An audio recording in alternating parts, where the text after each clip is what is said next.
Aquella noche se alejó de los amigos más cercanos, caminó hacia un jardín oscuro y, solo, se arrodilló. Las palabras que susurró al cielo estaban cargadas de dolor, angustia y sumisión, tan intensas que su sudor se convirtió en sangre. A pocos metros de ahí, sus amigos dormían, ajenos al peso eterno de aquel momento. Y mientras la ciudad dormía en paz, el universo observaba en silencio el desenlace de la decisión más importante de la historia de la humanidad. ¿Qué exactamente ocurrió en las horas siguientes a la última cena? ¿Y por qué esta noche se convirtió en la más larga e intensa que el mundo ha conocido?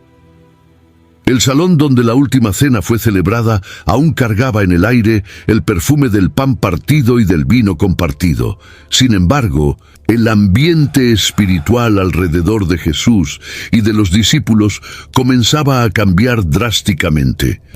Las palabras dichas en la mesa reverberaban en el corazón de cada uno, mientras el clima de comunión daba lugar a una tensión creciente. Era como si el cielo estuviera silenciosamente recogiendo su luz, preparándose para asistir al drama de la redención. Incluso sin comprender plenamente lo que estaba por venir, los discípulos podían sentir que algo grandioso y sombrío se aproximaba. La noche estaba a punto de revelar su peso más denso. Jesús, aunque sereno, mostraba en sus ojos una profundidad que mezclaba amor, dolor y una entrega sin reservas. En esa noche, cada gesto de Cristo estaba cargado de significado. Él había lavado los pies de sus seguidores, asumiendo la posición de siervo, incluso siendo el maestro. Esta actitud, que había dejado a los discípulos confusos y tocados, ahora resonaba con más fuerza. La humildad que él demostró era un preludio silencioso de lo que vendría, el vaciamiento completo de sí mismo. El clima espiritual estaba cargado de presagios, como si el propio tiempo hubiera disminuido el ritmo para contemplar lo que estaba a punto de suceder. El cielo aguardaba, los ángeles observaban y la tierra contenía el aliento. Lo que había comenzado como una celebración de la Pascua estaba convirtiéndose en el inicio de la nueva alianza. El apóstol Juan, muchos años después, recordaría aquella noche con lágrimas en los ojos y manos temblorosas al escribir que, habiendo amado a los suyos que estaban en el mundo, los amó hasta el fin. Palabras registradas en el Evangelio según Juan, capítulo 13, versículo 1. Esta expresión no era una hipérbole emocional, sino una verdad espiritual con peso eterno. Jesús estaba a punto de enfrentar el ápice del rechazo, la cúspide del dolor y la más profunda soledad. Y aún así, el amor que llevaba no disminuía. El ambiente espiritual reflejaba esa tensión entre el amor perfecto y el sufrimiento inminente. Había una guerra invisible en curso y comenzaba allí, entre paredes de piedra y corazones aún inmaduros. Mientras la noche caía sobre Jerusalén, había un contraste gritante entre la tranquilidad aparente de las calles y el torbellino que se formaba en el mundo espiritual.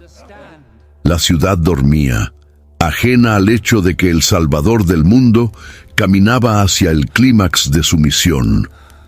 Y, aunque los discípulos no entendieran, cada segundo de aquella noche era contado. El cielo no permitiría retrasos ni adelantos. Todo estaba en el tiempo exacto. La mano del Padre guiaba cada detalle. Nada escaparía al control divino, aunque a la vista humana todo pareciera desmoronarse. Y mientras se levantaban de la mesa, con el cántico entonado al final de la cena resonando suavemente en sus mentes, Jesús guiaba a sus amigos fuera de la ciudad. El salón quedó atrás, pero la noche aún estaba lejos de terminar. Era solo el primer paso en un viaje que marcaría toda la historia de la humanidad, un recorrido que revelaría el abismo del dolor y la gloria de la obediencia. Aún con el sabor del pan en los labios y el vino simbolizando la nueva alianza en sus corazones, Los discípulos se encontraron confrontados con palabras que parecían cortar el ambiente con la precisión de una espada invisible. Jesús miró a los que estaban a su alrededor con ternura, pero también con una mirada que veía más allá del tiempo, más allá de las máscaras humanas. En medio de la celebración, Él reveló que sería traicionado por uno de los que comían a la mesa. El impacto de estas palabras desarmó el ánimo de los discípulos. Una tristeza profunda comenzó a crecer en el ambiente, y uno por uno empezaron a preguntar: «¿Soy yo, Señor?». La profecía había sido lanzada, y como una piedra en el lago, generó ondas que no cesarían hasta el amanecer. Las palabras de Cristo, lejos de ser acusaciones, eran el reflejo de una conciencia divina plena de la limitación humana. Él conocía a cada uno allí, no solo por las actitudes, sino por las intenciones ocultas del corazón. Sabía de la impulsividad de Pedro, de la ambición velada de algunos, de la duda de otros y del plan silencioso de Judas. Aún así, los amaba con una intensidad que desafiaba la lógica. Al anunciar que Pedro lo negaría 3 veces antes de que el gallo cantara, Jesús no estaba humillando al discípulo, sino preparándolo para el dolor y el arrepentimiento que se acercaban. Aquel que caminaba sobre las aguas estaba a punto de hundirse en su propia inseguridad. Jesús no era sorprendido por la traición, ni tampoco por la negación. Estaba profundamente consciente de la fragilidad de sus seguidores.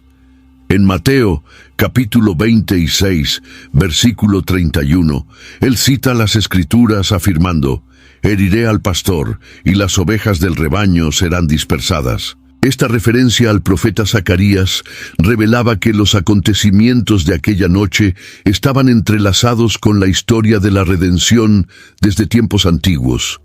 No era un error, ni un azar. Era parte del plan. El miedo que se apoderaría de los discípulos, la negación de Pedro y el beso de Judas eran elementos dolorosos, pero necesarios, en el gran drama de la cruz. Incluso ante la debilidad humana, Jesús mostraba un amor que persistía. En lugar de reprimendas duras, ofrecía advertencias revestidas de misericordia. No retiró el pan de la mano de Judas, ni impidió a Pedro hablar. Le dio a cada uno el espacio necesario para sus elecciones, porque sabía que el amor verdadero no se impone. La mesa de la cena no era solo el lugar de la comunión, sino también el espejo de las limitaciones humanas, expuestas a la luz de la mirada de un Dios que ama hasta el fin. Al dejar el cenáculo, los discípulos llevaban consigo más que recuerdos de la cena. Cargaban preguntas que aún no sabían cómo responder, miedos que aún no sabían nombrar y una creciente sensación de que aquella noche no sería como las demás. La voz de Jesús resonaba en sus mentes, como un faro intentando atravesar la neblina del alma. No comprendían aún, pero estaban a punto de entrar en la tormenta más intensa de sus vidas. La salida del cenáculo no fue marcada por prisa, sino por un silencio pesado, casi reverente. Jesús caminaba al frente, liderando a sus discípulos como un pastor conduce su pequeño rebaño. Era noche, y los caminos de Jerusalén estaban cubiertos por sombras y por la brisa fresca que soplaba sobre las aceitunas. La dirección era clara: el jardín llamado Getsemaní, un lugar que frecuentemente servía de refugio para momentos de oración. Pero aquella noche, cada paso tenía un peso eterno. Era el inicio de la entrega. Jesús sabía que se estaba acercando a la prensa donde sería aplastado, y no solo en cuerpo, sino en alma. This episode is brought to you by State Farm. Listening to this podcast? Smart move. Being financially savvy? Smart move. Another smart move? Having State Farm help you create a competitive price when you choose to bundle home and auto. Bundling Just another way to save with the Personal Price Plan. Like a good neighbor, State Farm is there. Prices are based on rating plans that vary by state. Coverage options are selected by the customer. Availability, amount of discounts and savings, and eligibility vary by state. Al atravesar el valle de Cedrón, los ojos de Cristo estaban firmes. Él no titubeaba, aún consciente de lo que le esperaba. El Getsemaní, cuyo nombre significa prensa de aceite, cobraría un nuevo significado. El Cordero de Dios no sería solo aplastado por el dolor físico, sino por la angustia del pecado de toda la humanidad siendo colocada sobre sus hombros. La imagen del siervo sufriente, descrita por Isaías, comenzaba a tomar forma viva en aquel sendero silencioso. Aunque los discípulos caminaban con él, ninguno de ellos podía comprender lo que realmente estaba a punto de acontecer. Para ellos, aún había esperanza de que todo cambiara de rumbo. Para Jesús, la certeza de que el camino no tendría vuelta. Durante el trayecto, las palabras que Jesús había pronunciado más temprano volvían a la mente de los discípulos.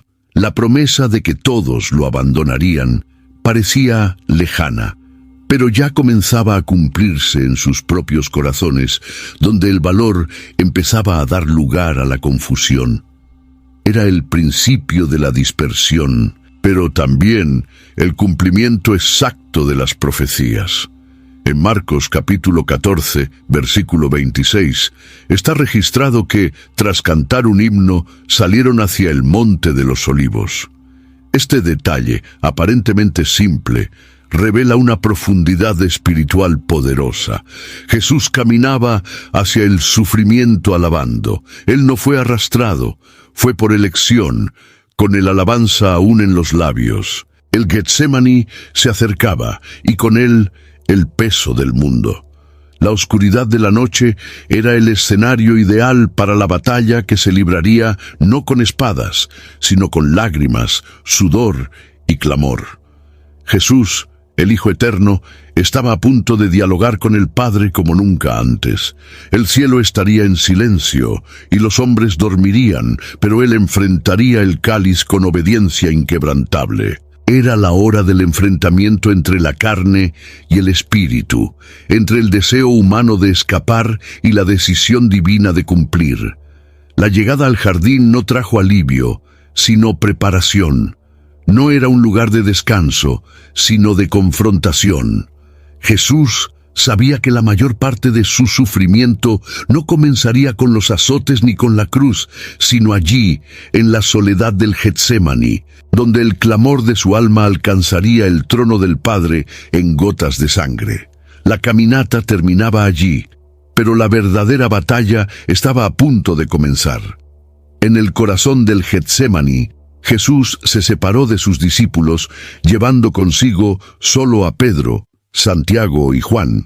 Los mismos que presenciaron su gloria en el monte de la Transfiguración, ahora serían testigos de su más profunda agonía. La distancia entre él y los demás no era solo física, sino espiritual. El dolor que comenzaba a formarse en su alma era indivisible. Él estaba a punto de enfrentar la plenitud de la misión redentora, y esta responsabilidad pesaba sobre sus hombros con una intensidad que ningún otro ser humano jamás conociera. La noche que comenzó con himnos y comunión, ahora se convertía en clamor y lágrimas. Al postrarse en el suelo, Jesús abrió su alma ante el Padre. Sus palabras no eran mecánicas, sino densas de emoción y rendición. Padre mío, si es posible, pase de mí este cáliz. No obstante, no sea como yo quiero, sino como tú quieres. Esta oración registrada en el Evangelio según Mateo capítulo 26, versículo 39, revela un misterio profundo. El Hijo de Dios, siendo plenamente divino, experimentaba el dolor de la entrega humana. Él no huía de la cruz, sino que sentía el peso de todo lo que ella representaba. No solo la tortura física, sino la separación espiritual del Padre, la carga del pecado de todos nosotros, la sombra del abandono. Esta angustia fue tan grande que, conforme está registrado en el Evangelio de Lucas, su sudor se convirtió como gotas de sangre, un fenómeno raro llamado hematidrosis que ocurre bajo extrema tensión emocional. Era el cuerpo del Verbo encarnado respondiendo a la presión de un peso que no era suyo, sino nuestro.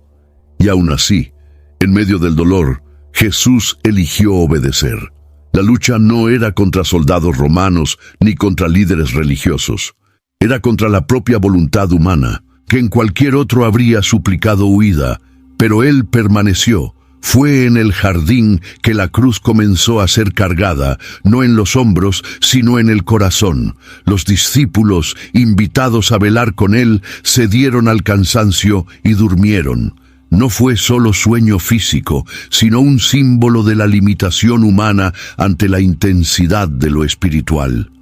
Mientras el Hijo del Hombre gemía, sus amigos reposaban, inconscientes de la magnitud del momento.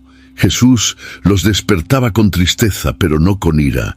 Su compasión era mayor que la decepción. «¿Ni una hora pudisteis velar conmigo?», preguntó. La soledad de Jesús era ahora absoluta. El Salvador del mundo clamaba, sangraba y se entregaba en oración, mientras los que más amaba no podían mantenerse despiertos.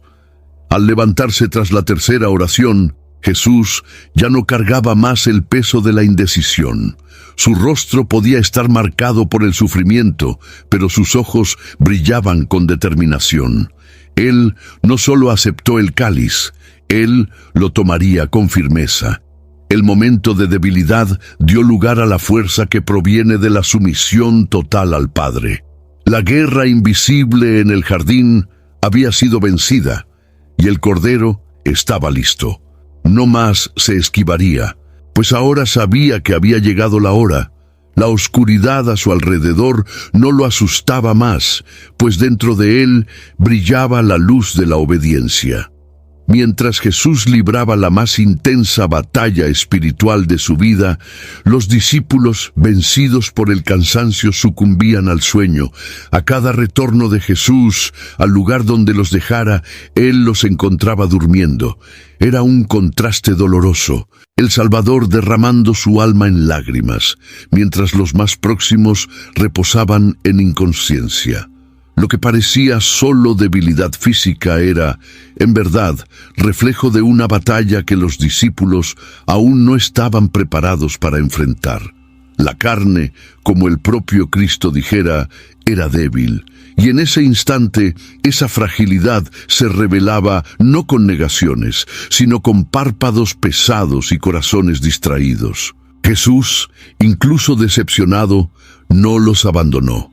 Él volvía, los despertaba con ternura, llamándolos a la vigilancia. Era como si tratara de compartir un poco del peso que cargaba, pero ninguno de ellos conseguía permanecer firme. La soledad de Cristo en Getsemaní no fue solo un abandono físico, sino una ausencia emocional y espiritual de apoyo humano. Él estaba solo, totalmente solo. Ni siquiera los más íntimos comprendieron la profundidad del dolor que él enfrentaba. Y aún así, no hubo murmuración. Su silencio entre una oración y otra revelaba más de lo que 1000 palabras podrían expresar.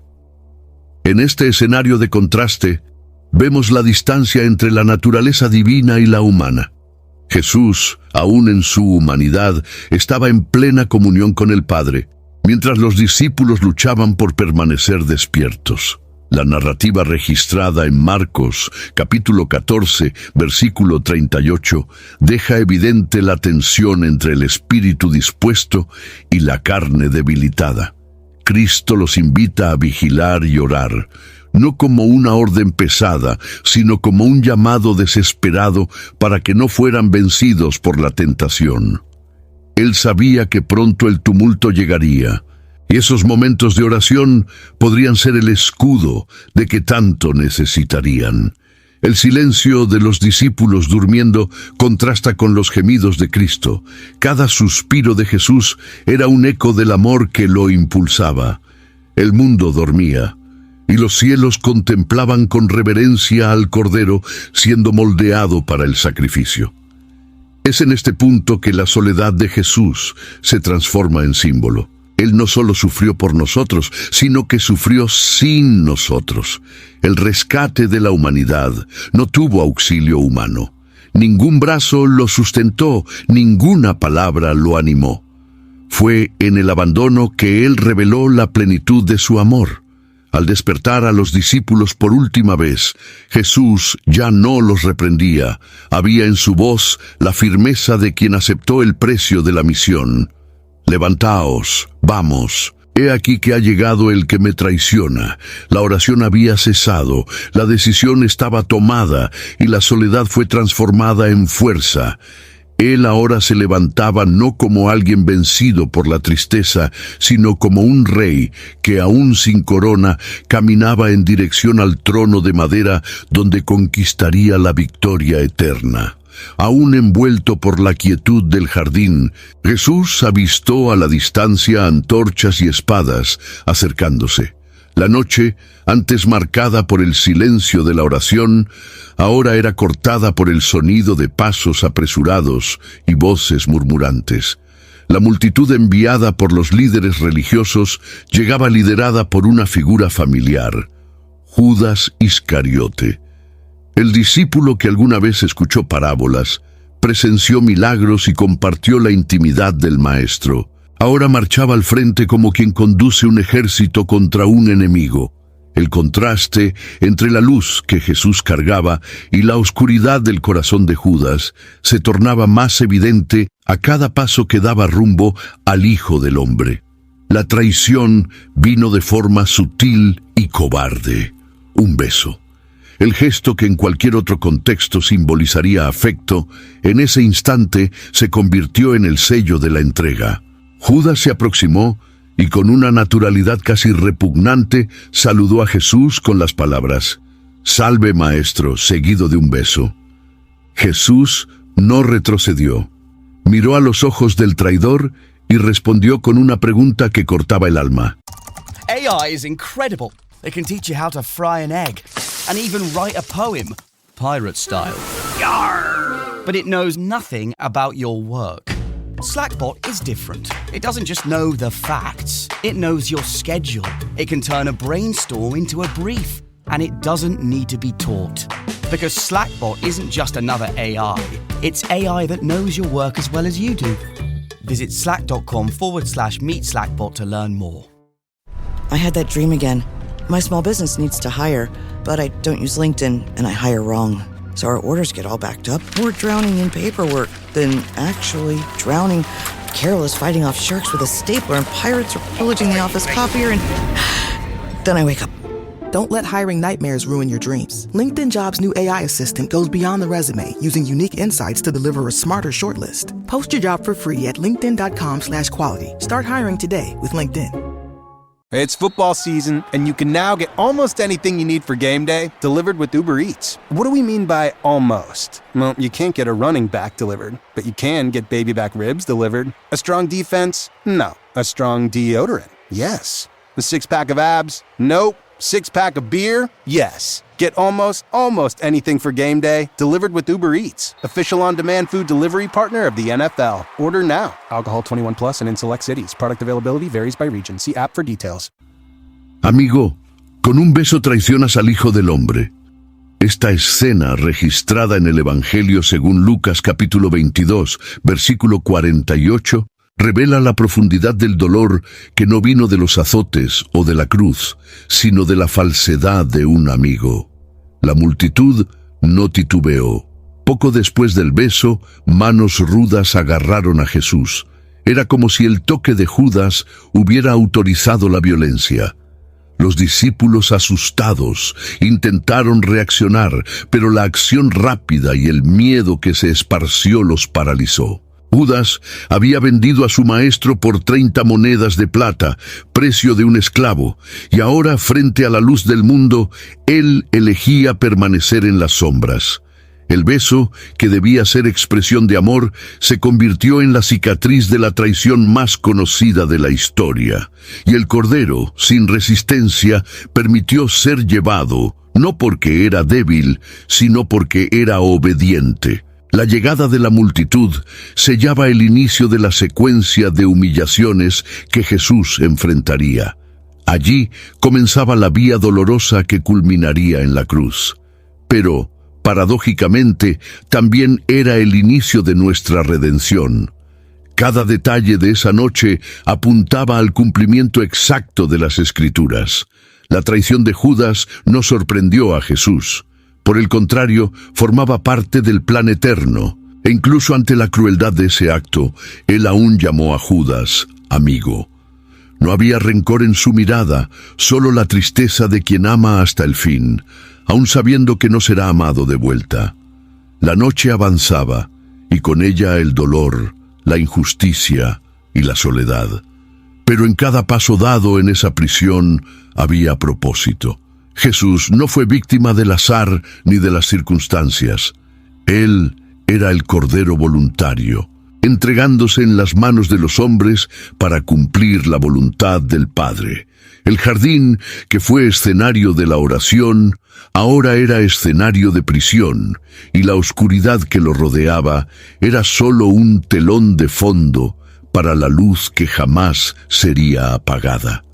En medio de la tensión que envolvía el jardín, una reacción instintiva rompió el silencio de la entrega. Pedro, inflamado por coraje y temor, sacó una espada y golpeó a uno de los que se acercaban para prender a Jesús. El objetivo fue Malco, sirviente del sumo sacerdote, y la hoja le cortó la oreja derecha. La actitud, aunque cargada de lealtad, reveló una vez más la incomprensión de los discípulos sobre la verdadera naturaleza del reino que Jesús anunciaba. El reino de Dios no se establecería con espadas ni con violencia. Era fundado sobre entrega, perdón y amor incondicional. Jesús, lejos de incentivar la reacción, reprendió a Pedro con firmeza diciendo: «Vuelve a meter tu espada en su lugar, porque todos los que tomen espada, a espada perecerán». Estas palabras, registradas en el Evangelio según Mateo capítulo 26, versículo 52, resonaron como una advertencia no solo a Pedro, sino a todos los que aún confunden celo con precipitación. El reino de los cielos no se defiende con armas humanas. La batalla de Cristo se libraba en otra esfera, la del Espíritu.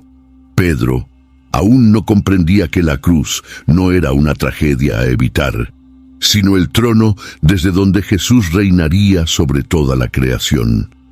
En un gesto que dejaría a todos atónitos, Jesús tocó la oreja herida de Malco y lo sanó. Aun siendo rodeado por hombres armados, aun siendo traicionado por un amigo, aun siendo injustamente preso, se volvió hacia el herido y le ofreció restauración. La sanación en Getsemaní fue el último milagro antes de la cruz. Fue la señal final de que Jesús no perdería su esencia, aun cuando fuera traicionado, abandonado y herido. Él era y continuaría siendo el príncipe de la paz. Y en ese gesto encontramos la revelación del corazón de Dios, un amor que sana incluso a aquellos que vienen con intenciones de herir. Pedro, por su parte, quedó desconcertado. Su intención era proteger, pero terminó siendo reprendido. Aquella escena sería inolvidable. Jesús, desarmado, sanando a un enemigo, mientras se entregaba voluntariamente al sufrimiento. Era lo opuesto a cualquier expectativa mesiánica que Pedro cargaba. Allí, una vez más, quedaba claro: la cruz no era un error de recorrido, sino el destino planeado desde la eternidad. El discípulo impulsivo aún tendría un largo camino hasta comprender el significado de lo que presenció aquella noche. La espada envainada y la oreja curada encerraban uno de los episodios más impactantes de Getsemaní. Jesús mostraba, una vez más, que su misión era sanar, restaurar y amar, incluso en medio de la traición y la prisión. La multitud no lo comprendía, y los discípulos aún estaban confundidos, pero el cielo sabía exactamente lo que estaba sucediendo. Era el amor en su forma más pura, revelándose a través de gestos que desarmaban hasta los corazones más endurecidos. El instante en que los soldados prendieron a Jesús fue cargado de tensión y contraste. Aquel que había caminado sobre las aguas, dado vista a los ciegos y resucitado muertos, ahora era conducido como un criminal. Las manos que sanaron, bendijeron y levantaron a los caídos fueron atadas con cuerdas. La prisión de Jesús no fue fruto de debilidad, sino expresión de una entrega consciente. Él podría haber llamado legiones de ángeles, como afirmaba en Mateo capítulo 26, versículo 53, pero eligió el camino de la sumisión. No se trataba de derrota, sino de propósito. Al ser llevado, Jesús no resistió. Sus pasos eran firmes, sus ojos serenos. Los soldados quizás esperaban clamor o resistencia, pero encontraron silencio y dignidad. Esta ausencia de reacción confundía e inquietaba. Era como si el prisionero los cautivara con su presencia, aún estando atado. Aquel momento reveló el poder que existe en un alma rendida al Padre. Jesús no fue llevado por fuerza humana, sino por decisión divina. Se entregó porque sabía que la cruz era el único camino que abriría la puerta de la salvación para toda la humanidad. La multitud dispersa comenzaba a entender la gravedad del momento. Los discípulos, tomados por el miedo, no sabían qué hacer. Ver al Maestro ser llevado de ese modo despedazaba sus esperanzas, confundía su fe y ponía a prueba todo lo que habían creído. No era solo Jesús quien estaba siendo preso, era el Mesías en quien habían depositado sus sueños. El aparente colapso de aquella noche lanzaba un velo de confusión sobre sus almas. Aún no podían ver más allá de las cuerdas y los soldados. La cruz, para ellos, aún era un símbolo de fracaso, no de redención. La prisión de Jesús escandalizaba la injusticia del sistema religioso de la época. Aquellos que debían velar por la verdad y la justicia estaban mancomunados con el poder político para eliminar a aquel que denunciaba sus pecados y señalaba el verdadero camino. Las cadenas en las muñecas de Jesús no eran más ofensivas que la hipocresía de aquellos que lo acusaban, y aún así él caminaba sin rencor. La fuerza de Jesús estaba en la mansedumbre, su poder en la obediencia y su realeza en la entrega silenciosa. Cada paso hacia el Sanedrín era parte del guión celestial. La prisión no anulaba su identidad, al contrario, la confirmaba. El Cordero estaba siendo conducido al altar. La noche se tornaba cada vez más oscura, pero la luz que emanaba de él iluminaba los corazones atentos. La prisión era el inicio visible de una batalla invisible, donde la victoria sería conquistada no por la espada, sino por el amor hasta las últimas consecuencias. Con la prisión de Jesús concretada, el coraje de los discípulos se desmoronó. En medio del caos, todos huyeron. El pánico se esparció como humo en un campo seco, y hasta los más osados se dispersaron.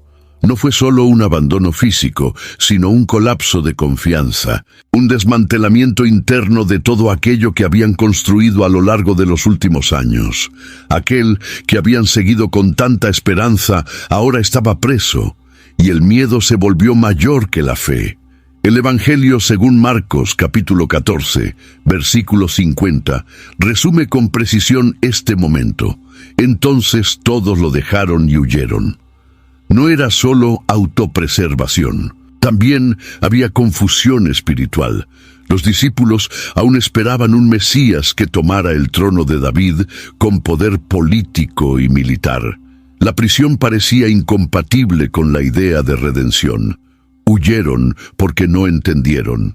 Huyeron porque el miedo oscureció la memoria de las promesas. Huyeron porque la cruz aún era un escándalo en sus mentes. cada uno de ellos corrió para un lado, llevándose la vergüenza, la culpa y el eco de su propia cobardía. Un episodio casi olvidado, pero cargado de simbolismo, también es narrado por Marcos. Un joven, al ser agarrado por los guardias, escapó desnudo, dejando la sábana atrás. La identidad de ese joven no es revelada, pero su gesto retrata la completa vulnerabilidad de los seguidores de Jesús en ese momento. Ni siquiera las vestiduras fueron preservadas. Era como si el miedo desnudara no solo el cuerpo, sino el alma. Todos estaban expuestos, frágiles, desorientados. La fuerza que antes los movía ahora daba lugar a la huida desesperada. La ausencia de los discípulos al lado de Jesús revela una lección poderosa sobre la naturaleza humana. Incluso los más cercanos, incluso los que vieron milagros y oyeron las palabras del propio Dios, son susceptibles al miedo. La caída de los discípulos no fue definitiva, pero mostró que la fe necesita ser refinada por el fuego de las pruebas. Ellos regresarían más tarde, transformados. Pero en esa noche, la fragilidad habló más alto. La huida no canceló el amor de Cristo por ellos. Por el contrario, preparó el terreno para el reencuentro con la gracia. Mientras la noche avanzaba y Jesús era conducido a los tribunales, los discípulos se esparcían por la oscuridad. Era el momento de la prueba, de la criba, de la revelación de quienes realmente eran. Y aunque habían huido, la historia aún no había terminado para ellos. El maestro que permitió ser traicionado y apresado, también permitiría que esos hombres quebrantados se convirtieran en columnas de la iglesia.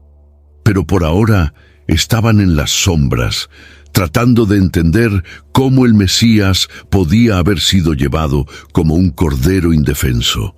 Conducido por los guardias hasta la casa del sumo sacerdote, Jesús fue insertado en el núcleo de la élite religiosa que hacía tiempo tramaba su condena. El Sanedrín, que debía ser guardián de la justicia y de la ley, se convirtió en escenario de un juicio precipitado, contaminado por la prisa de deshacerse de él antes de que el pueblo despertara. Los líderes religiosos no buscaban la verdad, sino una justificación para ejecutar aquello que ya habían decidido en sus corazones. Testigos eran traídos apresuradamente y sus acusaciones eran contradictorias, desordenadas, vacías de coherencia. El ambiente era denso, pesado de injusticia. El cordero estaba delante de los lobos. A pesar de ser objeto de acusaciones falsas, Jesús permaneció en silencio. Su silencio no era omisión, sino una declaración poderosa. Él no necesitaba defenderse, pues era el justo que se entregaba voluntariamente por amor a los injustos. What's going on? I'm Arch Manning, Viore athlete and college quarterback. Whether I'm running, training, traveling, or just unwinding at home, I love doing it in my core shorts from Viore. With a breathable boxer brief liner, they're quick to dry, super versatile, and stand up to even my most intense training sessions. Plus, they come in 3 inseams and a ton of colors. Ready to try a pair? Go to viore.com/arch and get 20% off at checkout. I think you're going to love them as much as I do.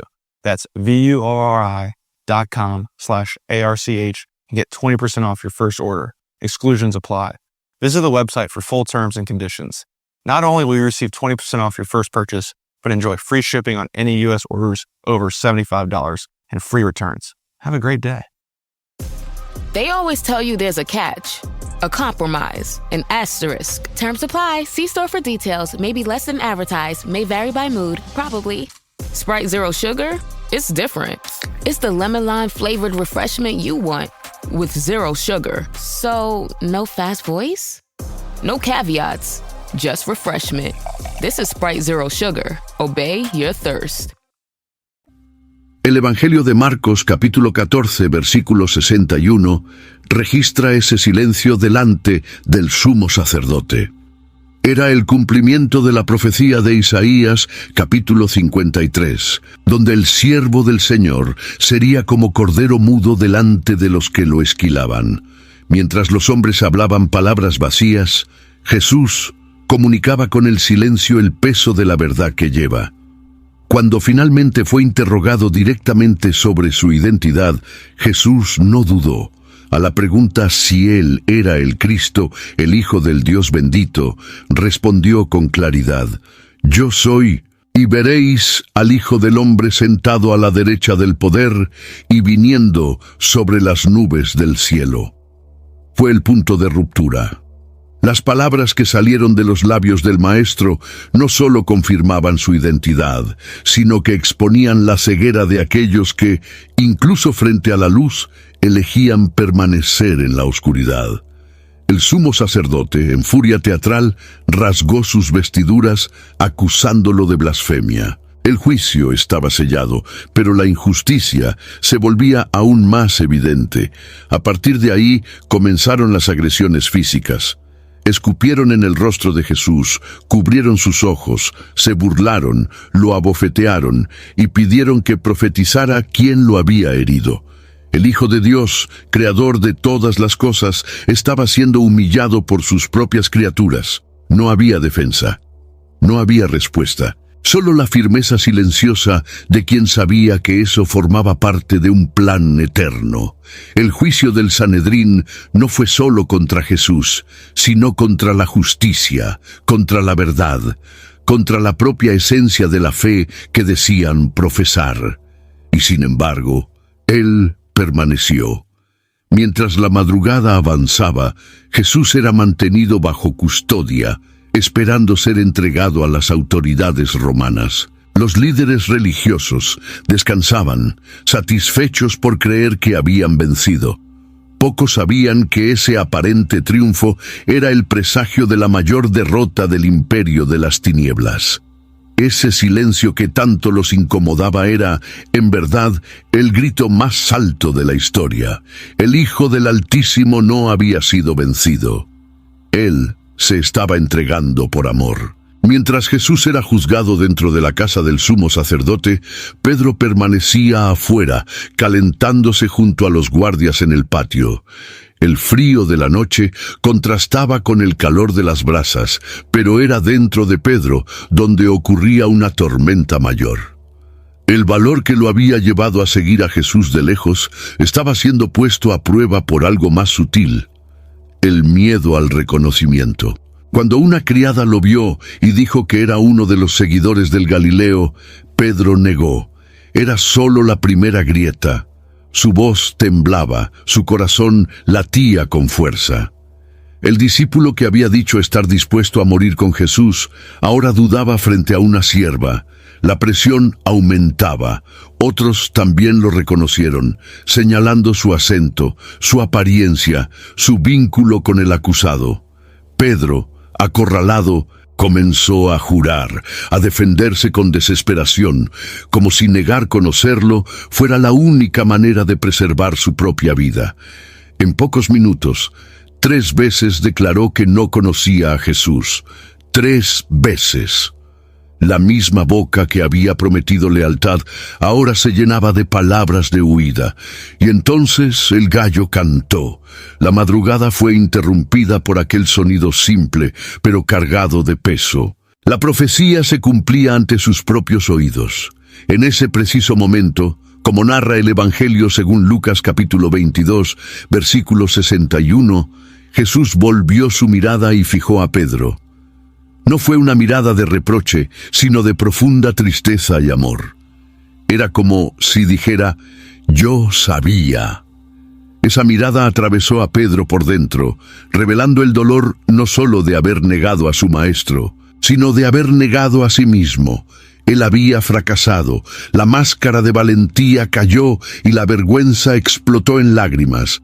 Pedro salió de allí, llorando amargamente. Era el grito del alma de un hombre que había descubierto su fragilidad ante la presión. El patio se convirtió en el escenario de la quiebra de Pedro, pero también en el inicio de su reconstrucción. Allí, entre el frío de la madrugada y el sonido de un gallo, comenzó el viaje del arrepentimiento. Pedro, que un día caminó sobre las aguas, ahora se hundía en las aguas amargas de la culpa. Pero la historia no terminaría allí. El mismo Jesús que permitió ser negado por Pedro sería el mismo que más tarde lo llamaría a la orilla del mar para restaurarlo. El fracaso en la pedagogía divina nunca es el punto final, sino una coma en la formación de un discípulo. El canto del gallo todavía resuena en la conciencia de aquellos que, como Pedro, ya han titubeado en su fe. Nos recuerda que incluso los más audaces pueden fallar y que el amor de Jesús es más grande que nuestra vergüenza. La mirada de Cristo esa noche no fue de juicio, sino de promesa. Pedro sería transformado. Ese momento en el patio no lo definiría para siempre, sino que lo prepararía para el fuego de Pentecostés. Lo que era debilidad sería pulido en fortaleza, pero esa noche todo lo que quedaba era el sonido del gallo, el recuerdo de las palabras y las lágrimas de un corazón quebrantado. La madrugada cedía espacio al amanecer, pero no traía alivio. El cielo comenzaba a aclararse, mientras el corazón de los hombres se oscurecía aún más. Jesús, después de ser humillado y juzgado deprisa, era conducido al gobernador romano. El liderazgo religioso, incapaz de ejecutar legalmente la pena de muerte, buscaba en el imperio la mano que clavarían los clavos. Era la unión de dos sistemas, el religioso y el político, en torno a un objetivo en común: eliminar al Cordero. El Hijo del Hombre, santo e inocente, ahora era tratado como una amenaza pública. El amanecer del día anunciaba la secuencia de injusticias que se desatarían sin frenos. El Sanedrín, sin dudar, llevó a Jesús a Pilato, intentando pintar la imagen de un rebelde peligroso, de alguien que incitaba a la población contra Roma. Ellos distorsionaban sus palabras, ocultaban sus milagros, borraban cualquier vestigio de su compasión. Todo era hecho con urgencia, pues sabían que la gente todavía lo veía como profeta. Pero el tiempo de la manipulación corría a favor de los planes oscuros. El liderazgo usaba el amanecer como escudo para su propia maldad. Los poderosos de la religión estaban dispuestos a mentir para asegurar que Jesús fuera condenado. El Evangelio, según Mateo capítulo 27, versículo 1, registra que al amanecer tomaron la decisión de entregarlo a la muerte. Pilato, hombre político y pragmático, se daba cuenta de que había algo extraño en aquella acusación, pero presionado por la multitud y temiendo revueltas, buscaba una salida diplomática. La injusticia era evidente, pero la conveniencia hablaba más alto. La inocencia de Jesús estaba clara, pero los gritos del pueblo serían más altos que la verdad. El Mesías, ante el representante del mayor imperio de la tierra, no se defendía. Él permanecía firme, en silencio, como quien sabía que su condena era el camino hacia nuestra absolución. El silencio de Cristo era la respuesta a la sed de justicia de toda la creación. Mientras el sol nacía sobre Jerusalén, trayendo luz al mundo físico, el corazón de la ciudad se hundía en las sombras. Los hombres que llevaban las Escrituras ahora conspiraban con los opresores. El Cristo, anunciado por los profetas, era entregado a los gentiles, exactamente como él había dicho que sucedería. La alianza entre Herodes y Pilato, los gritos de la multitud, el escarnio de los soldados, todo comenzaba a tomar forma. Y Jesús, el justo, caminaba hacia el madero, no como reo, sino como ofrenda viva. El amanecer del dolor era también el presagio de la redención. Esa mañana no sería olvidada. El cielo miraba en silencio, los ángeles retenían sus espadas, y el Padre miraba al Hijo con amor y dolor. Era el momento más crítico de la historia de la humanidad, el punto en el que el pecado y la gracia se encontraban. El justo estaba siendo entregado, pero no por debilidad, era por amor. Y mientras los hombres sellaban su sentencia, el cielo preparaba su respuesta.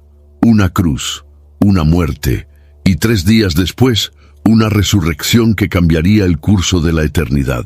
¿Cuántas veces has recordado esa noche y has notado detalles que habían pasado desapercibidos? Comparte en los comentarios lo que más tocó tu corazón en esa jornada y envía este video a alguien que necesita recordar el amor que enfrentó la madrugada por nosotros. Si este mensaje te habló, considera suscribirte al canal.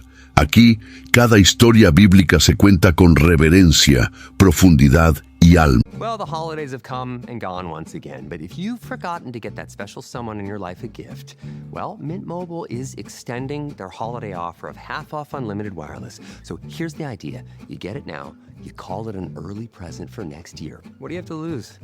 Give it a try at mintmobile.com/switch. Limited time 50% off regular price for new customers. Upfront payment required. $45 for 3 months, $90 for 6 months, or $180 for 12-month plan. Taxes and fees extra. Speeds may slow after 50 gigabytes per month when network is busy. See terms.